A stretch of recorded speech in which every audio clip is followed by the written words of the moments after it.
O Mayombe é do Pepetela, e o Pepetela é esse escritor aqui, Arthur Carlos Maurício Pestana dos Santos. Pepetela é um pseudônimo, um nome artístico, e é exatamente a tradução por uma das línguas, um dos dialetos lá de Angola, de pestana.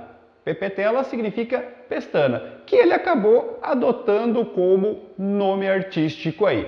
Pepetela é filho de imigrantes portugueses, nasceu em Angola em 1941 e acabou se tornando, como eu falei, um dos maiores escritores dessa literatura de língua portuguesa nesses países que têm como língua oficial o português, porque foram colônias de Portugal. Após essa independência, os escritores, os intelectuais desses países tomaram para si a missão de consolidar um sentimento de pátria, de nacionalismo, uma identidade nacional. E o Pepetela, autor aí do Mayombe, tem uma história muito íntima com o movimento que levou à independência de Angola e depois tornou o partido político que governa Angola até hoje.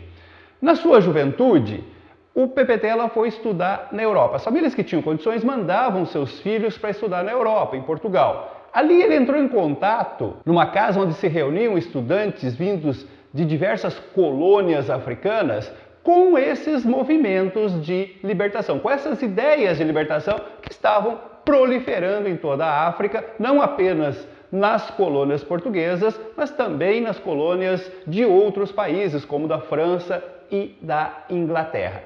Ali ele conheceu o MPLA, Movimento pela Libertação de Angola. Na época, era um movimento influenciado pelo pensamento socialista, financiado pela União Soviética e por Cuba. Inclusive, guerrilheiros cubanos foram até Angola para treinar os guerrilheiros angolanos, acabaram lutando ao lado desses guerrilheiros. E aqui cabe uma informação que vai ser útil quando você estiver lendo o livro.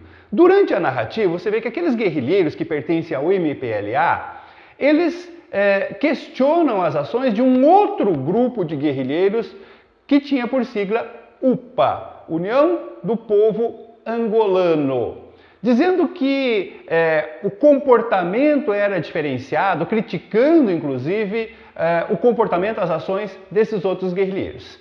O que acontece é o seguinte, gente, você sabe que depois da Segunda Guerra o mundo mergulhou na chamada Guerra Fria, ou seja, foi dividido em dois grandes polos. O polo socialista, liderado pela União Soviética, e o polo capitalista, liderado pelos Estados Unidos. Quando começaram a surgir os primeiros movimentos de libertação das colônias africanas, futuros países independentes, essas duas superpotências cresceram o olho para cima disso, queriam impor a sua ideologia. Então, esses países acabaram participando dessas guerrilhas, influenciando, financiando os movimentos de independência. Em Angola, você tinha esses dois movimentos, o MPLA, que era um movimento que seguia a ideologia marxista, socialista, financiado, como eu falei, por Cuba, pela União Soviética, e do outro lado você tinha o UPA, que era apoiado, financiado pelos Estados Unidos e que seguia uma ideologia mais capitalista aí.